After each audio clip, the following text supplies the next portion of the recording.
Welcome back. Today we'll be looking at the sprint drag carry. Joining us is Tyler, one of our strength coaches, who will be discussing the details. The sprint drag carry is a measure of anaerobic capacity. We will be using an ACFT authorized testing lane, a sled from our gym in a box with the TRX as our strap handles, and two 40-pound kettlebells that we have received from our gym in a box. The best way to train for this test event is through high-intensity sprints, change of direction and agility, as well as strength training. In preparation for the sprint drag carry, make sure that the sled and kettlebells are pre-positioned at the start line to make the transitions from one movement to the other more efficient for your utilization. The start is the prone position.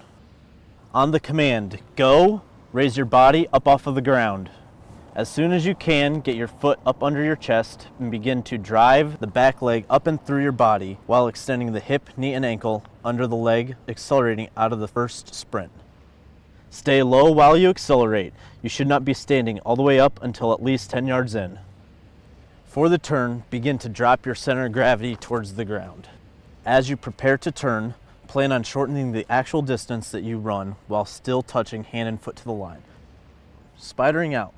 This means that the outside foot is on / just over the line while your hips are low, your base of support is widened, and most of your weight is on the inside leg while reaching to the line with the outside hand.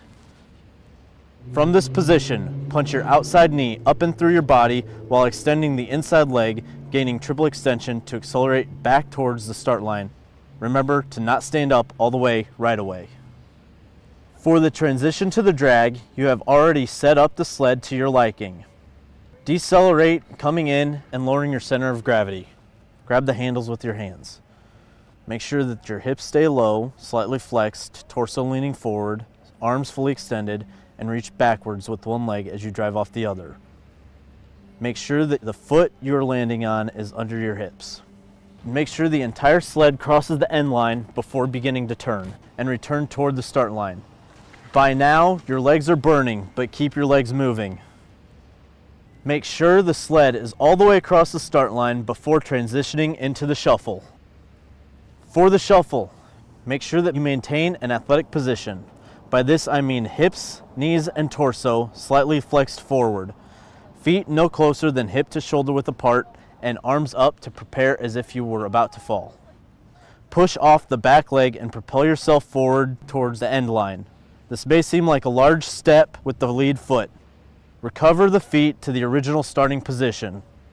Make sure that you are now bouncing up and down as you do this, almost as if there's a glass ceiling and you do not want to break it. Make sure that you touch hand and foot to the end line, but again, try to shorten the distance of which you need to travel. Facing the same direction, begin moving backwards towards the start line.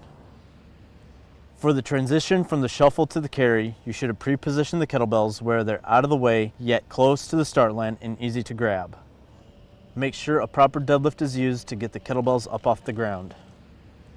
While you move with the weight in your hands, ensure the shoulders are down and back away from the ears while still being pulled together. Lean forward from the ankle with the kettlebells slightly in front of your center of gravity to assist in pulling your body forward. Make sure that you touch on or over the end line with your foot. Move with the purpose for this exercise, returning to the start line where you will set the kettlebells down in a controlled manner, where they are out of the way for the last sprint. The last sprint is an everything you have left in the tank sprint. Make sure that you touch hand and foot to the end line while attempting to shorten the distance by incorporating a spider out turn. Make sure that you sprint all the way through the start line without trying to slow down before you get there. A common fault in the start position is the leg coming outside of the hands instead of underneath the chest. Faults in the drag would be reaching through the handles and grabbing. Another fault in this movement is trying to do a jerking motion or a row and run as you backpedal. The last fault in the drag is leaning too far back. Some big faults in the shuffle are the feet getting too close together after taking a step, the hips turning to make the movement more of a lateral run, the feet crossing over, staying up too high, and moving with a lot of vertical movement. If you feel as if you're losing your grip for the carry, set the kettlebells down in a controlled manner and regrip the weights. You now have the basics to succeed in the sprint drag carry. Join us next time and we'll show you how to rise to the occasion in the next event.